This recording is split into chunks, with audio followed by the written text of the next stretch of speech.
नमस्कार, जय हिंद, वंदे मातरम साथियों। आज की करंट अफेयर्स की अपनी एक अगली क्लास में, और जैसा कि पिछली क्लास में कहा था कि टाइम अपना चेंज हो जाएगा। 7 बजे शाम को जो था वो अब 7 बजे सुबह रहेगा, और ये अब परमानेंट टाइम आपका रहने वाला है। क्लास आपकी प्रतिदिन चलेगी। आज की क्लास का करंट अफेयर्स का जो पहला प्रश्न है, शुरू करते हैं। पहला प्रश्न जो है वो क्या है? हाल ही में शहीद दिवस कब मनाया गया है? तो शहीद दिवस कब मनाया गया है? 29 जनवरी, 30 जनवरी, 28 जनवरी, या इनमें से कोई नहीं? तो इसका जो सही उत्तर हो जाएगा वो तो आपको पता ही होगा। क्या? 30 जनवरी को मनाया जाता है, और इस दिन महात्मा गांधी की हत्या कर दी थी किसने? नाथूराम गोडसे ने गोली मारकर। एक बार इसको भी देख लेते हैं। शहीद दिवस, जिसे शहीदी दिवस के नाम से भी जाना जाता है, 30 जनवरी 1948 को महात्मा गांधी की हत्या की स्मृति में मनाया जाता है। गांधी जी को दिल्ली के बिड़ला भवन में प्रार्थना सभा के लिए जाते समय नाथूराम गोडसे ने गोली मार दी थी। यह घटना स्वतंत्र भारत के इतिहास का एक निर्णायक क्षण था, क्योंकि यह आजादी मिलने के कुछ ही महीना बाद क्या हुई थी? तो घटित हुई थी। अब जनवरी से रिलेटेड जो भी करंट अफेयर्स होगा उसको हम लोग यहीं पे डिस्कस कर लेंगे, और जनवरी से रिलेटेड जितने भी डे इंपॉर्टेंट हैं उनको भी हम लोग देख लेते हैं। ठीक है, जो हम लोगों ने डेली के तौर पे रिवाइज किए भी थे, आज भी रिवाइज किए ले रहे हैं। और कल की क्लास आप कोई लोग मिस ना करना, क्योंकि डे जितने भी होंगे जनवरी के वो कल लास्ट होंगे, और वो सारे एक बार में दोबारा आपके रिवाइज हो जाएंगे। अच्छा हाँ, अगर आपने हमारा टेलीग्राम चैनल ज्वाइन ना किया हो तो ज्वाइन कर लेना, वहां पर आपको पीडीएफ इस क्लास की मिल जाएगी। अच्छा, टेलीग्राम चैनल ज्वाइन करने के लिए जाना कहीं नहीं, डिस्क्रिप्शन में जाना, वहाँ टेलीग्राम चैनल की और व्हाट्सअप पे जो चैनल है उसकी लिंक डली है, उससे जाके आप ज्वाइन कर सकते हैं। चलो भाई, 1 जनवरी को क्या मनाया गया था? तो वैश्विक परिवार दिवस मनाया गया था। 4 जनवरी को विश्व ब्रेल दिवस मनाया गया। 9 जनवरी को प्रवासी भारतीय दिवस के रूप में मनाया गया। अच्छा, प्रवासी भारतीय दिवस, महात्मा गांधी जी कहाँ से? तो दक्षिण अफ्रीका से भारत आए थे, इस वजह से। इसके बाद 10 जनवरी विश्व हिंदी दिवस के रूप में मनाते हैं, और 14 सितंबर को राष्ट्रीय हिंदी दिवस के रूप में मनाते हैं। अब 14 सितंबर से याद रखना कि 16 सितंबर को विश्व ओजोन दिवस भी मनाया जाता है। इंपॉर्टेंट है, इसी वजह से इसको यहां भी रिवाइज करवा दिया। अच्छा, बार बार अगर आप लोग लिखेंगे तो वो चीज आपको याद हो जाएगी। तो अगर जो याद हुआ करे या जो पता हुआ करे वो आप लोग कमेंट बॉक्स में लिख दिया करो। लिख दोगे तो आपको याद रहेगी। 12 जनवरी को राष्ट्रीय युवा दिवस मनाया जाता है। किनका जन्मदिन था इस दिन? तो स्वामी विवेकानंद जी का जन्मदिन था। 15 जनवरी को थल सेना दिवस या सेना दिवस के रूप में इसको मनाते हैं। इसके बाद में 16 जनवरी को राष्ट्रीय स्टार्टअप दिवस के रूप में मनाया जाता है। 18 जनवरी को विश्व धर्म दिवस के रूप में मनाया गया इस बार। वैसे ये हमेशा जनवरी के तीसरे रविवार को मनाया जाता है, और इस बार जो रविवार था तीसरा वो 18 जनवरी को था। बढ़ते हैं अपने अगले प्रश्न की ओर। ठीक है, अगला प्रश्न देखने से पहले ये कुछ बचे हुए पॉइंट है, इनको भी निपटा लेते हैं। 23 जनवरी को पराक्रम दिवस, नेताजी सुभाष चंद्र बोस जी का जन्म था, इस वजह से इसको मनाया जाता है।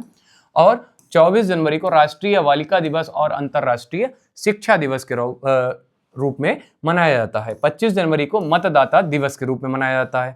26 जनवरी को अंतरराष्ट्रीय स्वच्छ ऊर्जा दिवस, और काहे के रूप में? तो याद रखिएगा इसके साथ में गणतंत्र दिवस भी इसी दिन भारत का होता है और मनाया जाता है। स्वच्छ ऊर्जा के लिए आप लोग सौर ऊर्जा याद रख सकते हैं। सौर ऊर्जा स्वच्छ ऊर्जा का ही उदाहरण है। सौर ऊर्जा हो गई, ज्वार ऊर्जा हो गई, इसके बाद में और कौन सी हो सकती है बताइए आप लोग?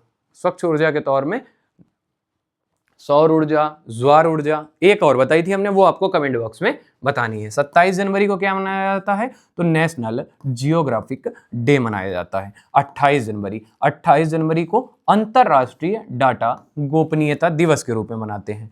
29 जनवरी को भारतीय समाचार पत्र दिवस के रूप में मनाते हैं, इंडियन न्यूज़पेपर डे के रूप में। ठीक है, बढ़ते हैं आज की क्लास के अगले प्रश्न की ओर। अगला प्रश्न है, हाल ही में किस राज्य को एविएशन प्रमोशन के लिए बेस्ट स्टेट अवार्ड मिला है? याद रखना, एविएशन का मतलब है फ्लाइट से रिलेटेड ही होगा, जो भी ये एरोप्लेन है इनसे रिलेटेड ही होगा। तो ऑप्शन आपका है केरल, तमिलनाडु, उत्तराखंड और उत्तर प्रदेश। तो इसका जो सही उत्तर होने वाला है वो क्या हो जाएगा? तो उत्तराखंड। याद रखिएगा, उत्तराखंड को जो अपनी पहाड़ियों और दुर्गम भौगोलिक परिस्थितियों के लिए जाना जाता है, ने नागरिक खाद्यान्न के क्षेत्र में चुपचाप लेकिन उल्लेखनीय प्रगति की है। 30 जनवरी 2026 को राज्य को एक ऐसी राष्ट्रीय मान्यता मिली जिसे सभी का ध्यान आकर्षित किया। विंग्स इंडिया 2026 जो भारत का प्रमुख नागरिक उद्यान कार्यक्रम है, उसमें उत्तराखंड को एविएशन इकोसिस्टम के संवर्धन के लिए सर्वश्रेष्ठ राज्य का पुरस्कार दिया गया। यह सम्मान दर्शाता है कि केंद्रीय नीतियां बेहतर बुनियादी ढांचा और सुदृढ़ क्षेत्रीय हवाई संपर्क कठिन भौगोलिक क्षेत्र को भी बदलने की क्षमता रखते हैं। चलिए भाई, अब उत्तराखंड।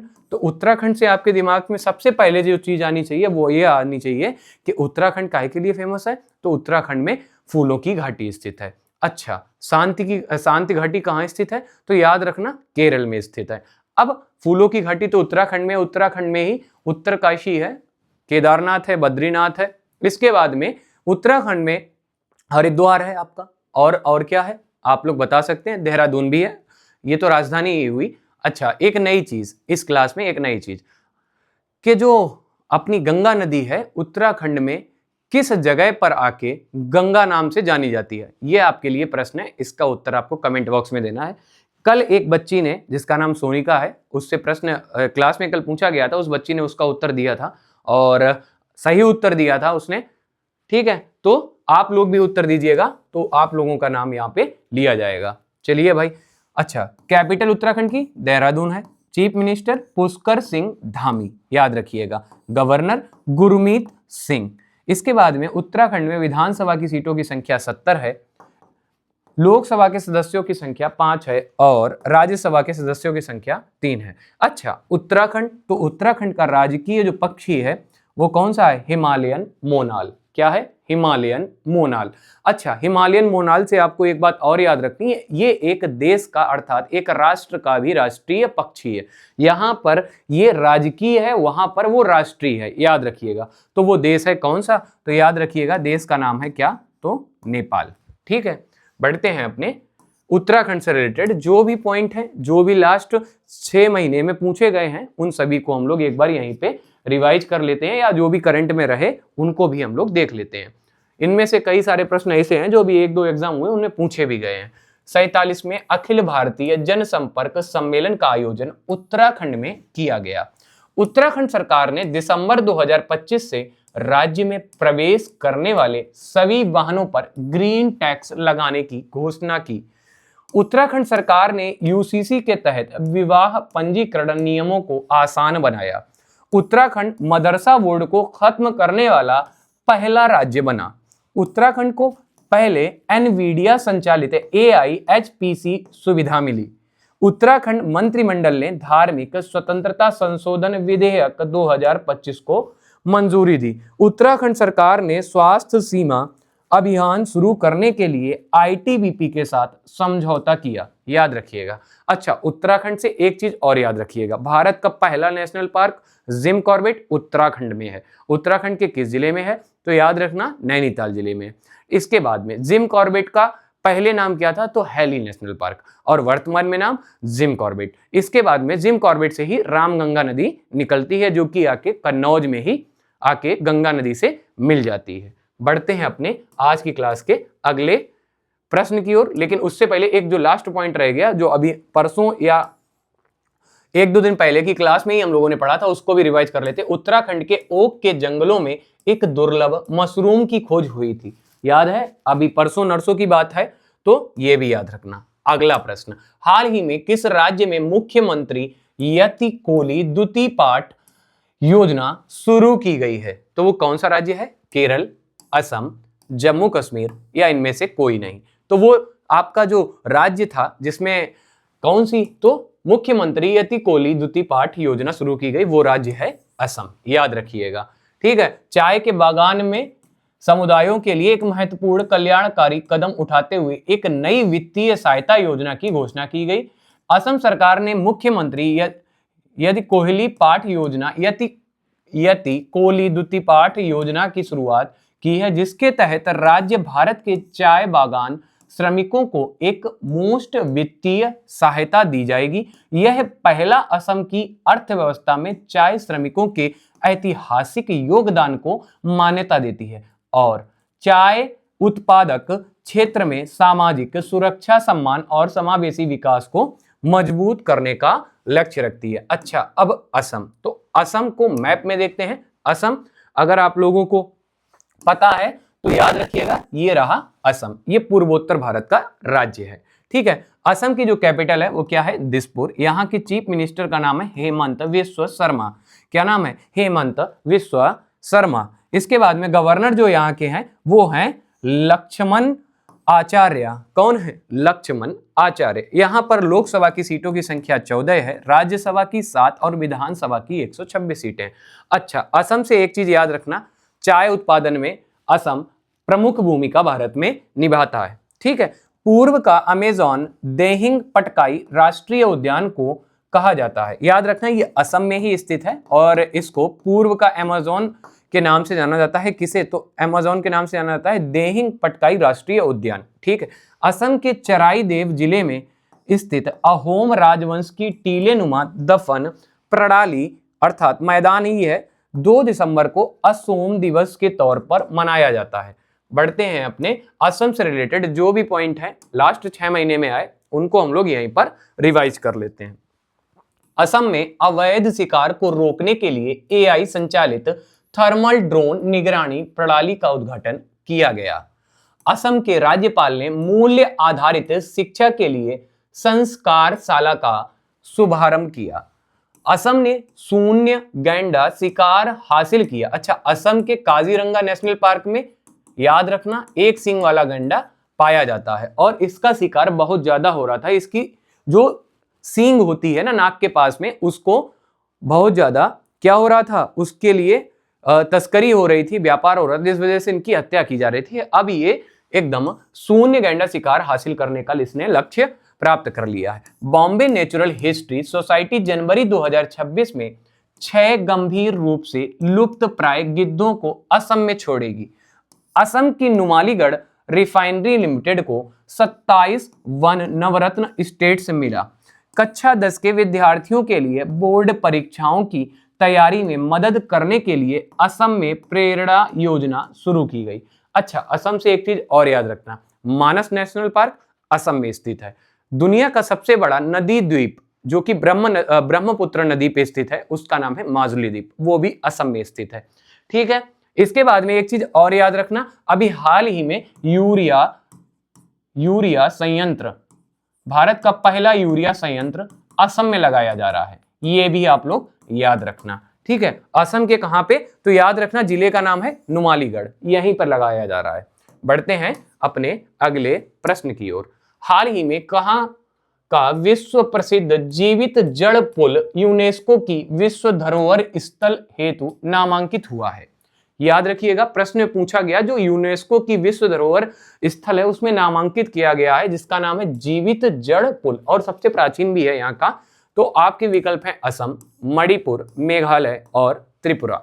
तो इसका जो सही उत्तर होने वाला है वो क्या है, तो याद रखना मेघालय।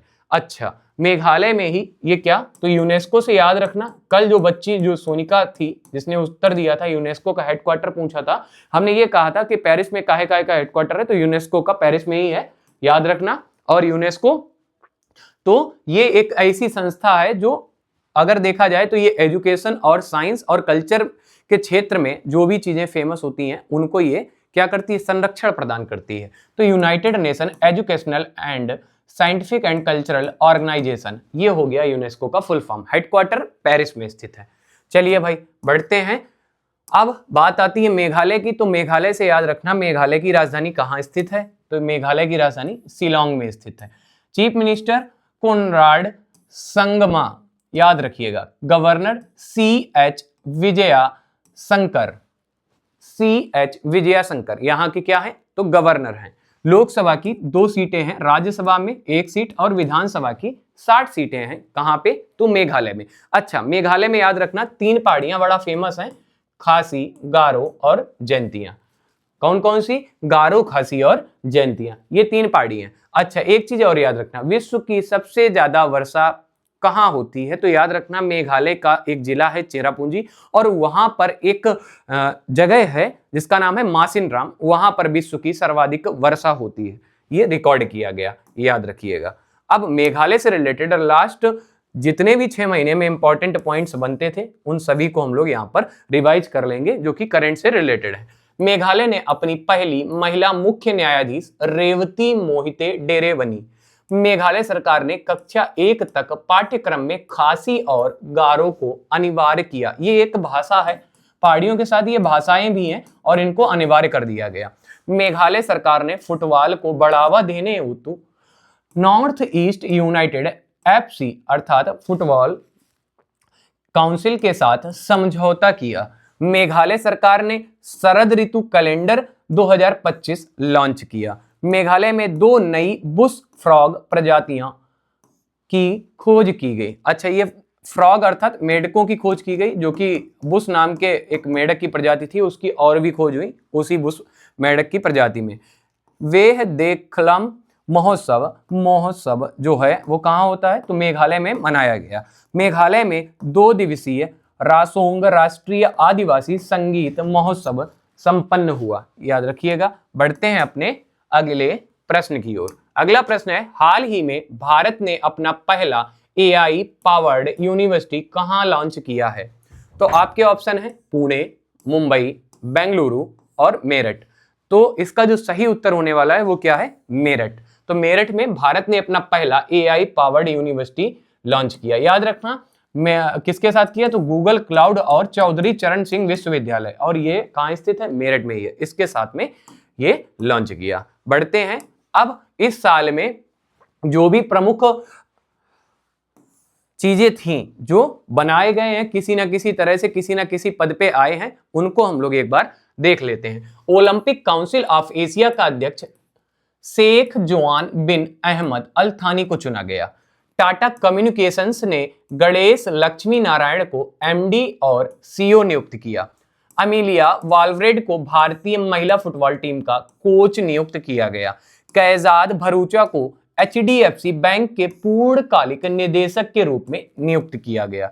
रविशंकर छवि को CRPF में डिप्टी इंस्पेक्टर जनरल अर्थात DIG नियुक्त किया गया। जनरल MB पाठक ने पश्चिमी समुद्री तट के कोस्ट गार्ड कमांडर के तौर पर कार्यभार संभाला। मेटा ने दीना पावेल मेक कार्मिक को अपना अध्यक्ष और उपाध्यक्ष नियुक्त किया।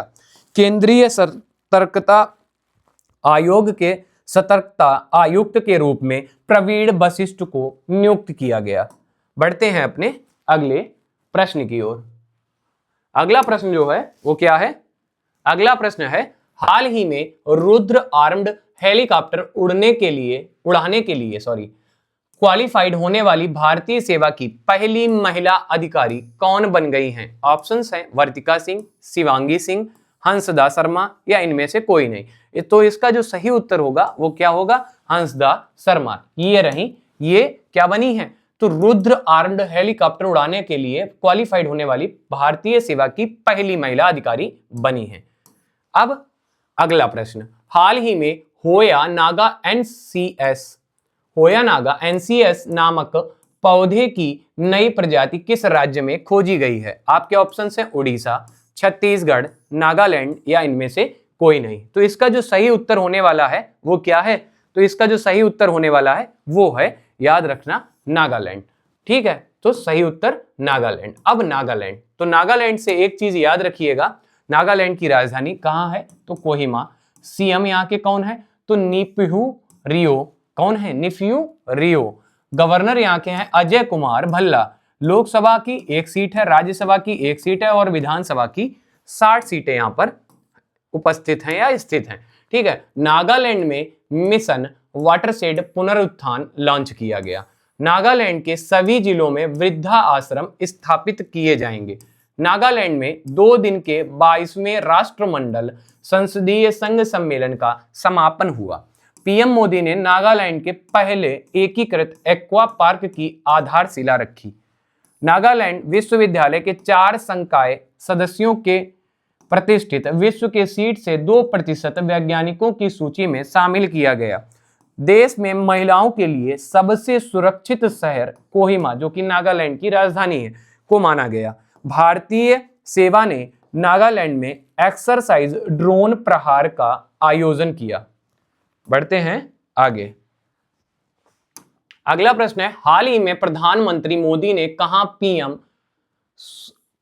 PM Svanidhi credit card launch किया? याद रखिएगा, उड़ीसा, केरल, पश्चिम बंगाल या महाराष्ट्र। तो कहां किया गया? याद रखिएगा, इसका जो सही उत्तर है वो है केरल। तो केरल में स्वनिधि क्रेडिट कार्ड योजना जो है वो लॉन्च की है। ठीक है, अब केरल, तो केरल से आपके दिमाग में तुरंत एक बात क्लिक होनी चाहिए कि केरल में स्थित है क्या? शांति घाटी। ठीक है, फूलों की घाटी कहां स्थित है? तो याद रखिएगा कहां स्थित है, तो फूलों की घाटी उत्तराखंड में स्थित है। तो कंफ्यूज ना होइए, केरल को नारियल की भूमि भी कहा जाता है, लेकिन नारियल का उत्पादन सबसे ज्यादा भारत में कहां होता है? तो कर्नाटक में। कंफ्यूज मत होइएगा। अच्छा, केरल, तो केरल की राजधानी तिरुवनंतपुरम, चीफ मिनिस्टर पिनरई विजया राजन। ठीक है, गवर्नर राजेंद्र अर्लेकर। याद रखिएगा, केरल भारत में रबड़ का सबसे बड़ा उत्पादक है। केरल दुनिया में काली मिर्च का सबसे बड़ा उत्पादक है। इसके बाद में केरल को नारियल की भूमि भी कहा जाता है। Anamudi 16, Mathikettan 16, Pambadum 16, silent valley, Eravikulam, Periyar national park, Theyyam त्योहार और ओणम त्योहार कहां? तो केरल में मनाया जाता है। अब केरल से रिलेटेड जो भी पॉइंट्स हैं इंपॉर्टेंट, जो लास्ट 6 महीने में हम लोगों से पूछे गए या फिर आए हैं न्यूज में, तो उनको भी रिवाइज कर लेते हैं। व्यक्तिगत इलेक्ट्रॉनिक वाहन अपने में केरल सबसे आगे रहा है। केरल ने अनिवासी मतदाताओं के सत्यापन के लिए ERO नेट लॉन्च किया। केरल में अरलम वन्य जीव अभ्यारण्य का नाम बदलकर अरलम तितली अभ्यारण्य किया गया। केरल के सबरीमाला श्री धर्म संस्था मंदिर में मंडला पूजा आयोजित की गई। भारत का पहला 24x7 open network court Kerala के कोल्लम में खुला। केरल ने PM श्री स्कूल स्कीम में शामिल होने के लिए केंद्र सरकार के साथ साझेदारी की। वन्य जीव अधिनियम 1972 में संशोधन करने वाला पहला राज्य केरल बन गया। केरल के कोल्लम में रामचंद्रन संग्रहालय खुलेगा।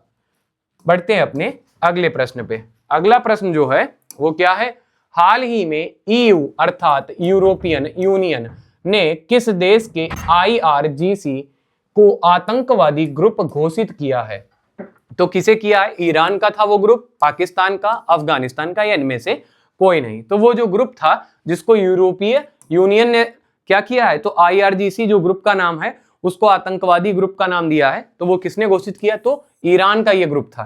ठीक है, याद रखिएगा। अब ईरान, तो ईरान से एक चीज याद रखिएगा, ये रहा मैप में ईरान। ईरान एशिया में ही स्थित है, याद रखिएगा। ईरान ये रहा आपका, ईरान के पास में ही ये आपको दिख रहा है, ये क्या स्थित है? तो याद रखना कैस्पियन सागर झील स्थित है। अब यहाँ पर ईरान में इसी के पास में ही स्थित है रामसर स्थल, जहां पे रामसर कन्वेंशन हुआ था, और वही आगे चल के आर्द्र भूमि से रिलेटेड कन्वेंशन प्रमुख था, और वहीं से वेटलैंड भूमि की शुरुआत हो गई उनको संरक्षण देने के लिए। ठीक है। अच्छा, ईरान, तो राजधानी इसकी क्या है? तो तेहरान, और करेंसी ईरानियन रियाल। ठीक है। प्रेसिडेंट यहाँ के हैं मसूद